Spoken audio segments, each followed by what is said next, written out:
Bonjour tout le monde, Alexandre Boulris, député de Rosemont-la-Petite-Patrie. Je suis accompagné de mon collègue Peter Julian. Simplement comme petit mot d'introduction pour dire à quel point on est content comme équipe puis caucus du NPD de tout le travail qu'on a fait pour avoir une entente historique. La première fois, un projet de loi qui va établir les bases, les fondations d'un régime d'assurance médicaments public puis universel. Pour nous, au NPD, c'est une revendication de longue date. Pour les libéraux, c'était une promesse qui tenait depuis 1997, mais qui n'avait jamais réalisé. Il fallait qu'on soit là, qu'on utilise notre rapport de force pour les forcer à le faire. Et ça va avoir un impact, après des négociations, évidemment, avec les provinces, parce que c'est elles qui vont gérer le système. Après, il va avoir un impact qui peut être très intéressant pour des millions de personnes, pour des millions de Québécois et Québécoises. C'est une demande de bonne partie de la société civile au Québec. La FTQ, avec Magali Picard, demande ça pour ses 600 000 membres. Ça va aider énormément dans les négociations d'assurance complémentaire parce qu'on voit en ce moment que le coût des médicaments est hors contrôle, que ça a un poids énorme dans ces négociations de conventions collectives. C'est aussi demandé par la CSN, par la CSQ, c'est demandé par l'Union des consommateurs du Québec qui voit là le meilleur moyen d'aider monsieur, madame, tout le monde à payer moins cher leurs médicaments. Le Québec a été avant-gardiste avec une entente et un système qui permettait d'avoir accès à certains médicaments pour les plus démunis. Mais même le ministre de l'époque, M. Rochon, a dit dernièrement qu'il fallait maintenant compléter le travail. Puis compléter le travail, c'est un vrai régime public universel à payeur unique. C'est aussi la conclusion du rapport Hoskins en 2019. Alors, on verra quels vont être les résultats des négociations avec le Québec et avec les provinces. Mais pour nous, c'est une grande nouvelle qui peut aider concrètement des millions de personnes au Québec puis au Canada. Je vais prendre vos questions. Comment défendez-vous les propos de votre chef hier disant que le Québec a coupé massivement en santé? Bien, quand on voit ce qui se passe dans les hôpitaux en ce moment, le temps d'urgence, on voit que le système craque de partout et on se demande est-ce qu'il y en a suffisamment pour assurer des bons services publics accessibles. On a une dérive vers la privatisation du secteur de santé. De plus en plus, le privé est impliqué. Des agences sont impliquées également. Alors, est-ce que le Québec peut en faire plus? L'Assemblée nationale en décidera. Est-ce que le fédéral peut en faire plus? On sait que c'est une revendication des provinces et du Québec depuis longtemps, que le fédéral augmente son pourcentage puis sa part pour donner des bons services publics. C'est ce que votre chef a dit que c'est normal qu'il soit contre, M. Legault, notre programme d'assurance médicaments parce qu'il coupe en santé, puis on sait bien que c'est des conservateurs. Comment vous allez défendre ça au Québec alors que c'est factuellement faux? Bien, écoutez, je ne veux pas rentrer dans une bataille de chiffres. Il faudrait voir si l'inflation aussi, puis si ça a une augmentation. Je voudrais voir l'ensemble des chiffres avant de me prononcer, mais il faut savoir aussi qu'une assurance médicaments publics puis universelle aiderait aussi le système de santé québécois et les hôpitaux à payer moins cher des médicaments, parce que c'est toujours le même truc.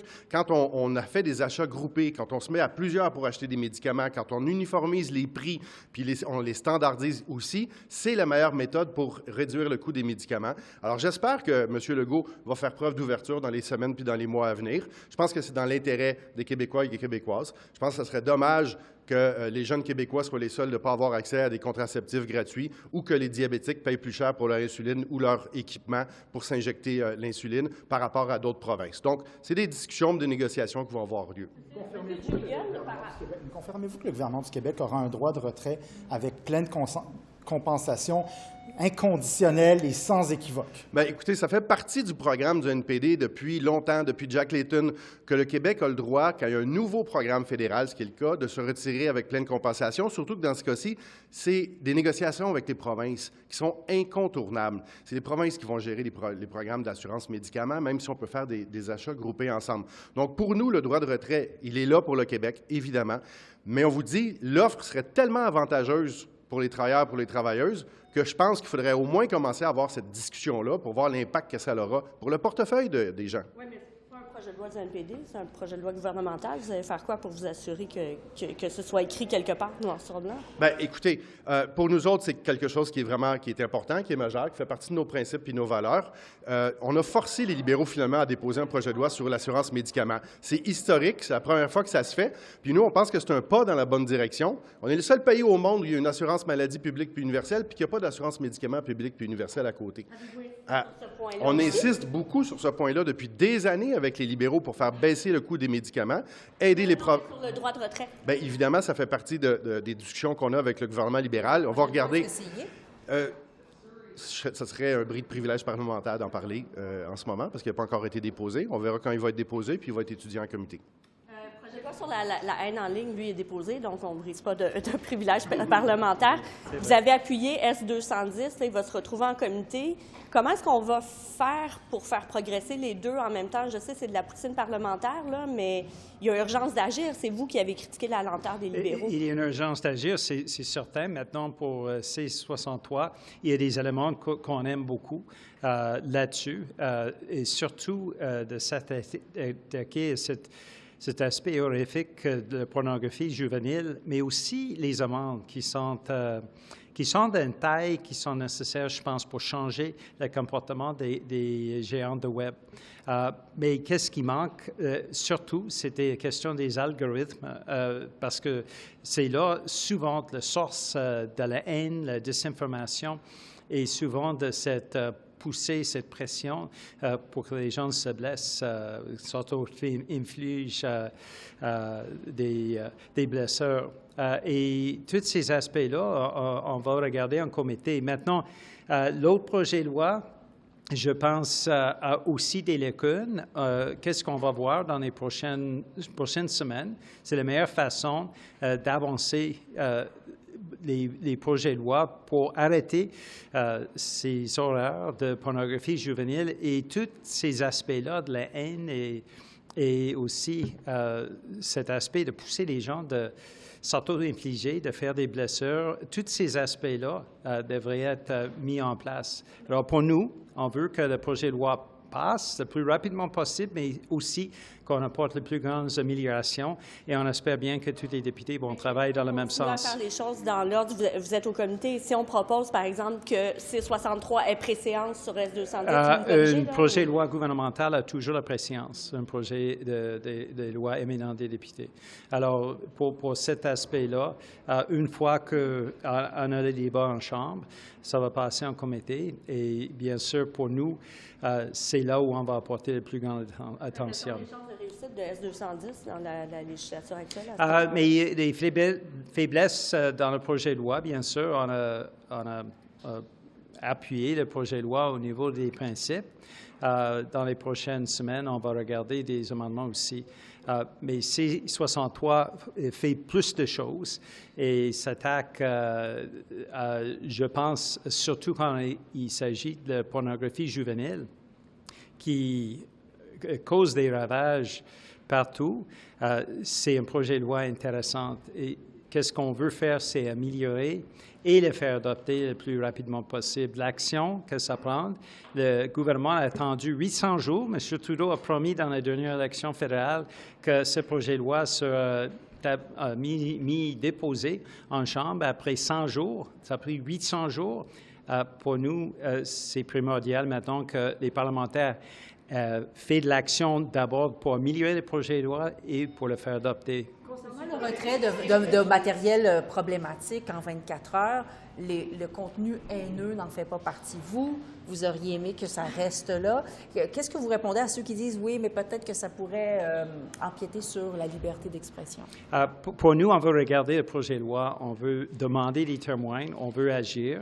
On est en train de regarder le projet de loi. Le ministre, bien sûr, hier avait quelques mois pour répondre aux questions. Pour nous, ça fait juste depuis quelques heures qu'on a le projet de loi. On est en train de l'examiner et bien sûr, on va offrir des amendements. Mais suite aux témoins, parce que il y a beaucoup de gens qui devraient consulter là-dessus. Un de ces aspects-là, c'est la question de contenu haineux. Et si c'est retiré dans 24 heures et quelle définition on prend, ça, c'est toutes les questions importantes. Je pense dans les prochaines semaines, on va avoir des réponses là-dessus. Vous auriez voulu voir le retrait permis en 24 heures. Tu rêvais ça? Non, je n'avais pas dit ça. J'avais dit que je sais qu'il y a des gens qui proposent ça. Nous, on va regarder, on veut avoir des témoins, puis on va par la suite proposer des amendements. M. Boulris, est-ce qu'on peut vous entendre sur les commentaires de M. Macron par rapport aux troupes en Ukraine? On n'exclut pas la possibilité, la France n'exclut pas la possibilité d'en envoyer. Qu'est-ce que vous pensez de ça? Est-ce que vous pensez que le Canada ne devrait pas exclure la possibilité également? Je pense que le gouvernement Je pense que le gouvernement fédéral doit continuer à supporter le peuple ukrainien, sa souveraineté et l'appuyer dans toutes les capacités possibles. Je trouve ça extrêmement dommage, d'ailleurs, que les conservateurs aient voté contre l'accord commercial avec l'Ukraine, qui est si important pour son développement économique et sa défense. Je trouve ça inusité de la part de M. Poilievre. En ce qui concerne envoyer des troupes sur le terrain, moi, je pense qu'en ce moment, on n'en est pas là. Je pense que c'est des discussions au niveau international qui sont importantes à avoir.